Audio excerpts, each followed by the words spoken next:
ஒரு குடும்பத்தின் வருமானம் குறைந்த பிறகும் அது புதிய பெரிய மாதத்திர செலவுகள் பொறுப்புகள் ஏற்றுக்கொள்கிறது என்று நினைத்து பாருங்கள். அதே நேரத்தில் செலுத்த வேண்டிய வரிகளை தொடர்ந்து ஒத்தி வைக்கிறது.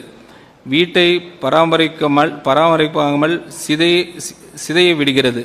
மேலும் நஷ்டத்தில் இயங்கும் குடும்பத்தை தொழிலுக்கு அதை சீர்திருக்கி தொடர்ந்து பணம் செலுத்தி கொண்டே இருக்கிறது. இவற்றில் ஏதேனும் ஒன்றை தனியாக சமாளிக்க முடியும்.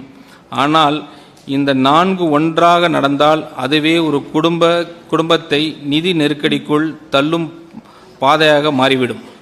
கடந்த சில ஆண்டுகளில் உங்கள் சம்பளம் உயர்வு வெறும் 7% மட்டும் இருந்தபோதும் இந்த ஆண்டு எனக்கு 19% உயர்வு கிடைக்கும் என்று கருதி குடும்பத்தை செலவு திட்டத்தை அமைப்பது போன்றது.